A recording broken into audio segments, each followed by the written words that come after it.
आज के इस क्लास में आप सभी का स्वागत है। मैं प्रवेश सिंह, जैसा कि आपको मैं मेडाइवल इंडिया या मध्यकालीन भारत का इतिहास पढ़ा रहा था। तैयारी हम किसकी कर रहे हैं? UPSC, state PCS, all state PCS और यूपीएससी, और उसमें भी किसकी? प्रीलिम्स की। ठीक है। तो इसी क्रम में हम क्या पढ़ रहे थे? मध्यकालीन भारत में हमने क्या पढ़ा? मोहम्मद बिन कासिम के बारे में पढ़ा, गजनवी के बारे में पढ़ा। उसके आगे कौन सा है? अच्छा, मोहम्मद बिन कासिम ने कब आक्रमण किया? बताइए, ईयर बताइए। 712 एडी आया, आक्रमण किया, जजिया उजिया लगाया और लूटपाट किया, चला गया। 712 एडी। ठीक। इसके लगभग 300 सालों बाद कौन आता है? मोहम्मद गजनवी। ये भी आता है 1000 एडी में, आक्रमण करता है, लूटपाट करता है और चला जाता है। फिर इसके 175 साल बाद यानी कि 1175 में कौन आता है? मोहम्मद गोरी। तो आज हम इसी के बारे में पढ़ेंगे। ठीक है। तो आइए हम मोहम्मद गोरी के बारे में पढ़ना स्टार्ट करते हैं। तो मोहम्मद गोरी मैंने लिखा है। अच्छा, मोहम्मद गोरी कब आया बताइए आप? 1000 एडी में कौन आया था? मोहम्मद गजनवी। इसके 175 साल बाद कौन आया? मोहम्मद गोरी। यानी कि 1175 में मोहम्मद गोरी ने भारत पर आक्रमण किया, भारत के मुल्तान पर आक्रमण किया 1175 एडी में। ठीक। तो मोहम्मद गोरी। अच्छा, इसका क्या नाम है? मैंने आपको पीछे के लेक्चर में बताया भी था कि मोहम्मद गोरी का नाम, मोहम्मद गोरी, गोरी गोर एक जगह है। इसका मेन नाम, पूरा नाम इसका क्या है? मइजुद्दीन मोहम्मद बिन साम। और हम आपको इसको, इससे क्या है काम, मैंने इसको दिमाग में आपको नहीं रखना है, जानकारी के लिए मैंने इसको लिख दिया। इसको दिमाग में आप मत रखिए, नोट कर लीजिएगा, लेकिन दिमाग में आप इसको नहीं रखेंगे। ठीक। अच्छा, इसका मोहम्मद गोरी का वंश क्या है? ससबनी वंश। क्या है? ससबनी वंश से ये बिलोंग करता था। ठीक। अच्छा, इन सब का आक्रमण का उद्देश्य क्या था? चाहे मोहम्मद बिन कासिम हुआ, चाहे मोहम्मद गजनवी हुआ, चाहे मोहम्मद गोरी हुआ, इन सब का आक्रमण का उद्देश्य क्या था? भारत से केवल धन की लूटपाट करना था, न कि साम्राज्य निर्माण की लालसा। माने इन सब का भारत में साम्राज्य निर्माण की नीति या कोई उद्देश्य नहीं था। केवल इनका मात्र उद्देश्य क्या था? भारत से धन की लूटपाट करना। चाहे वो गोरी हो, चाहे गजनवी हो, चाहे मोहम्मद बिन कासिम हो। ये बड़ा इंपॉर्टेंट है, इसको दिमाग में आपको रखना है। ठीक? तो आक्रमण का उद्देश्य लूटपाट, समझ गए होंगे आप। अच्छा, इसका पहला आक्रमण 1175 मैंने बताया। सबसे पहला, इसका मतलब सबसे पहले क्या करता है? 1175 में मुल्तान पर ये आक्रमण करता है। बस आपको दिमाग में ही रखना है। मुल्तान कहाँ है? भारत के उत्तर पश्चिम में था मुल्तान। ठीक। अच्छा, इसकी पहली पराजय, माने मोहम्मद गोरी की पहली पराजय भीम दुर्ती से हुई। माने भीम दुर्ती ने मोहम्मद गोरी को पराजित किया। तो भीम दुर्ती और मोहम्मद गोरी के बीच माउंट आबू के निकट एक स्थान पे युद्ध हुआ। मोहम्मद गोरी और किसके बीच? भीम दुर्ती के बीच माउंट आबू के निकट युद्ध हुआ, जिसमें कौन पराजित हो गया? मोहम्मद गोरी पराजित हो गया। ठीक है। और भीम दुर्ती ने इसको, मोहम्मद गोरी को हराया। अच्छा, ऐसा नहीं है कि ये पहली पराजय उसकी है मोहम्मद गोरी की, इसके बाद भी कई बार वो पराजित होता है मोहम्मद गोरी। ठीक है। तो उसके बारे में भी अभी बताता हूँ मैं, कहाँ कहाँ पराजित हुआ। ठीक। तो पहली पराजय इसलिए इंपॉर्टेंट है कि पहली पराजय इसकी क्या है? मोहम्मद गोरी को किसने पराजित किया? भीम दुर्ती ने। कहा? माउंट आबू के निकट के स्थान पे एक युद्ध हुआ था। ठीक। अच्छा, भीम दुर्ती। अब भीम प्रथम के बारे में भी मैं आपको पीछे के क्लास में बताया हूँ। भीम प्रथम और भीम द्वितीय में आपको कंफ्यूज नहीं होना है। भीम प्रथम कौन था? जब मोहम्मद गजनवी ने सोमनाथ पर आक्रमण किया था, उस समय वहां का शासक कौन था? भीम प्रथम था। और भीम द्वितीय कौन है? मोहम्मद गोरी के समय का। ठीक है। तो इस बात को आपको दिमाग में रखना है, कंफ्यूज नहीं होना है।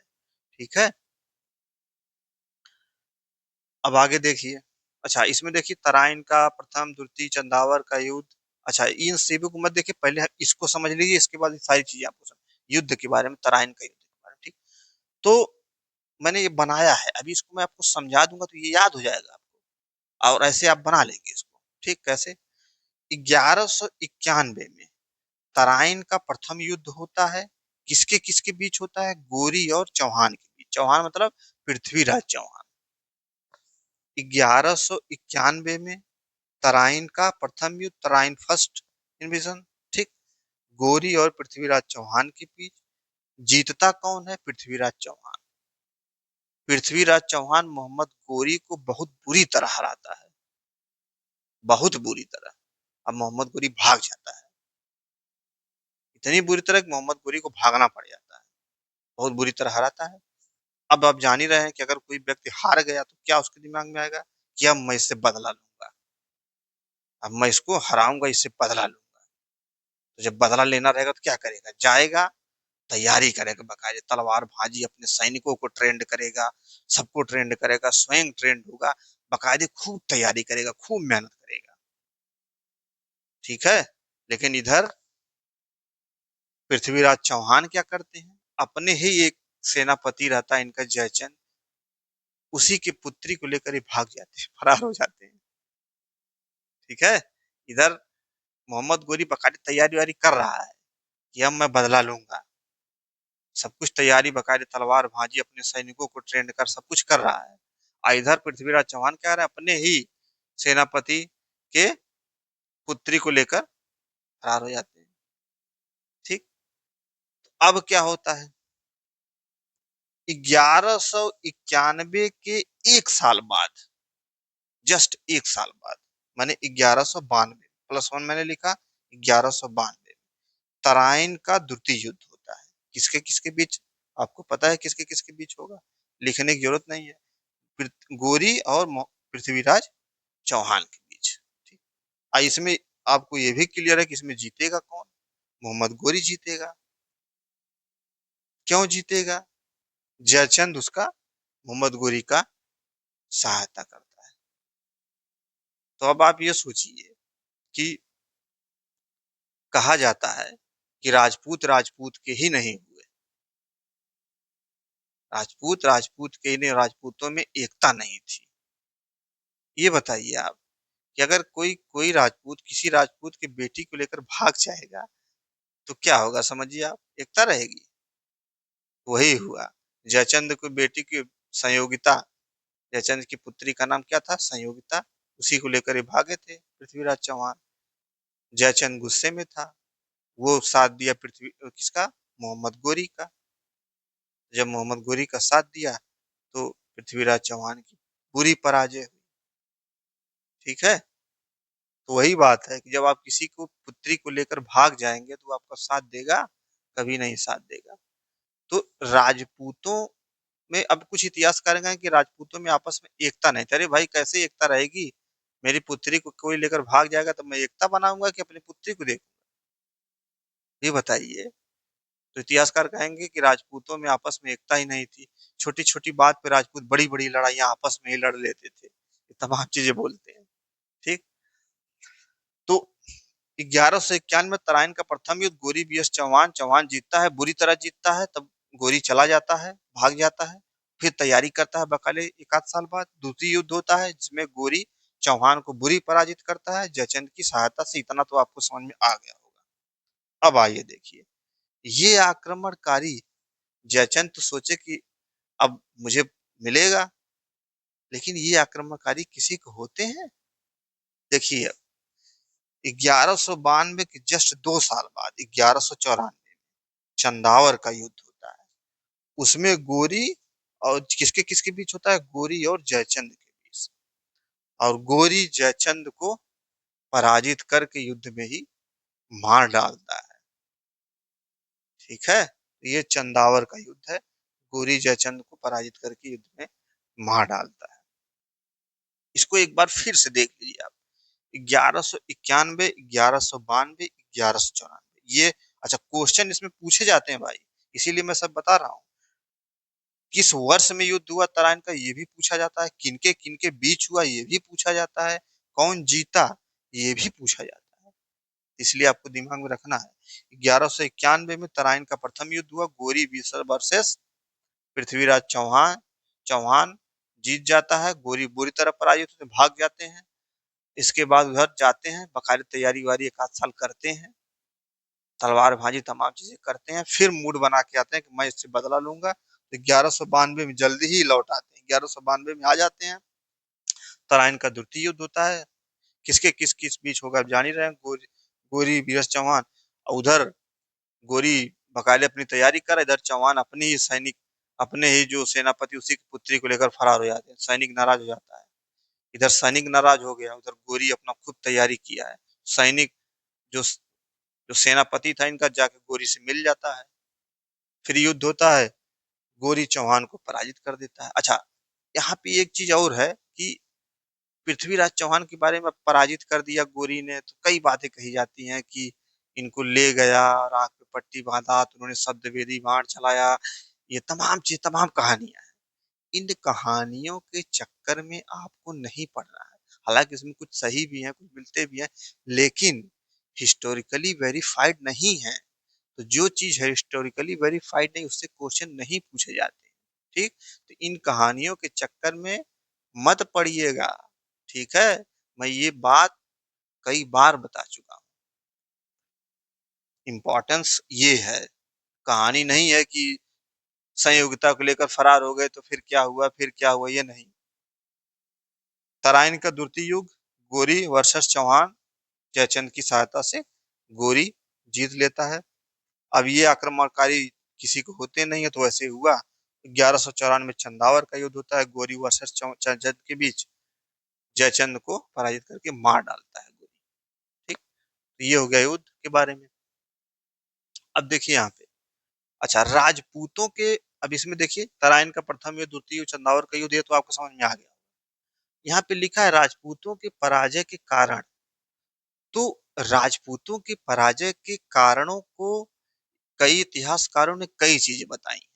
जैसे कुछ ने बताया कि राजपूत जो है छोटी छोटी बातों पे बड़ी बड़ी लड़ाइयां आपस में ही लड़ते थे। कुछ बात हो या बुला चार थप्पड़, वो भी चार थप्पड़, मतलब बड़ी बड़ी लड़ाइयां लड़ जाते थे राजपूत, आपस में एकता नहीं थी, ये कहा जाता है। दूसरा कहा जाता है कि जो राजपूत थे वो छोटी छोटी बात पे आपस में एकता नहीं थी, छोटी छोटी बात पे बड़ी लड़ाई लड़ते थे। और लेकिन आपको सही बात बताएं आपको, तो राजपूतों के हारने का प्रमुख कारण है सैनिक कारण। क्यों? क्योंकि राजपूत अभी भी वही हाथी, तलवार, भाला, अभी वही पुराने अस्त्र ही यूज कर रहे थे। लेकिन जो तुर्क लोग आएंगे वो घोड़े लेकर आएंगे, और बारूद, कुछ बारूदी अस्त्र जैसे अस्त मंजनी, खर्रादा, ये बारूदी अस्त्र लेके आएंगे। तो कहीं न कहीं ये सैनिक में पीछे हो जाते हैं। कौन? राजपूत। जैसे मैंने आपको मगध बताया था, कुल 16 महाजनपदों के बारे में बताया था, तो उसमें मगध क्यों जीता? मगध क्यों जीता? मगध को हाथियों की सप्लाई मिल गई बंगाल से, और वही मगध के बगल में उसको लोहा मिल गया, तो लोहे से वो हथियार बना लिए। तो कहीं न कहीं हाथी और जो लोहे के औजार बना रखे थे ये, और भी महाजनपदों पे ये भारी पड़ा, इसलिए मगध महाजनपद जीता। तो वहां भी प्रमुख कारण क्या है? सैनिक कारण है। वही स्थिति यहाँ भी है कि राजपूतों की हार के प्रमुख कारण जो है सैनिक कारण ही है। राजपूत अभी भी वही हाथी, तलवार, भाला, यही सब यूज कर रहे हैं। उधर जब तुर्क क्या करें, घोड़े का यूज करें, घोड़े की मोबिलिटी ज्यादा होती है। पता चला कि हाथी का आपने पूरा एक बनाया है, और उधर घोड़ा, एक तीर मारा हाथी को, हाथी उलट के आया, अपनी ही सेना को कुचल डाला। और उधर अस्त्र चल रहे हैं, बारूदी अस्त्र चल रहे हैं, इधर अभी वही तलवार भाला चल रहा है, तो कैसे जीतेंगे? नहीं जीत पाएंगे। तो राजपूतों के हार के प्रमुख कारणों में अगर कहा जाए तो सैनिक कारण है। इस बात को दिमाग में रखेंगे, क्वेश्चन इसी कंसेप्ट से पूछा जाता है। आपको कंफ्यूज करेगा, ऐसा ऐसा क्वेश्चन पूछा जाएगा। ठीक, तो दिमाग में आपको रखना है। तो ये तो हो गया। अच्छा, अब इसमें एक चीज और देखिए, एक चीज और बचा है इसमें।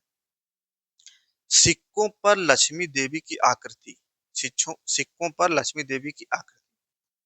हालांकि इसके बारे में मैं आपको बता चुका हूं, लेकिन एक बार और मैं आपको बता देता हूँ। जैसे मोहम्मद गोरी आया, कोई क्षेत्र जीता राजपूतों का, ठीक, अब जीता तो क्या किया? अब पहले से तो राजपूतों के सिक्के तो वहां पे चल ही रहे थे, इसने क्या किया? वही सिक्का उठाया और उसी में दूसरी तरफ अपना मोहर ठप्पा लगा दिया। फिर उसको चालू कर दिया। तो राजपूतों के सिक्कों पर ही ठप्पा मार कर ये सिक्के चलाते थे। कौन? यही मोहम्मद गोरी, ये सब। तो इसलिए इनके सिक्कों पर लक्ष्मी की आकृति मिलती है। एक तरफ लक्ष्मी जी की आकृति मिलेगी तो एक तरफ कुछ और मिलेगा। ठीक है, तो इसमें कंफ्यूज नहीं होना है। अच्छा, सर, सबसे शुद्ध अरबी के सिक्के कौन चलाएगा? इल्तुतमिश चलाएगा। उसके बारे में आगे जब मैं आपको बताऊंगा। ठीक, तो ये तो हो गया आपका मोहम्मद गोरी के बारे में। ठीक, तो मैंने आपको क्या क्या बताया? मोहम्मद बिन कासिम के बारे में बता चुका हूँ, मोहम्मद गजनवी के बारे में बता चुका हूँ, और आज मोहम्मद गोरी के बारे में बताया। ठीक, तो अब हम किसको पढ़ेंगे? मोहम्मद गोरी क्या करता है?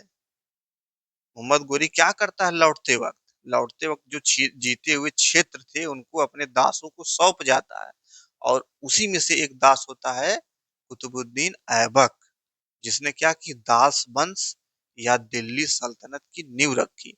तो अगला किस शासक को हम पढ़ने वाले हैं? कुतुबुद्दीन ऐबक के बारे में। ठीक, तो आगे हम कुतुबुद्दीन ऐबक के बारे में पढ़ेंगे। ठीक, तो मिलते हैं आपसे अगले लेक्चर में। Thank you.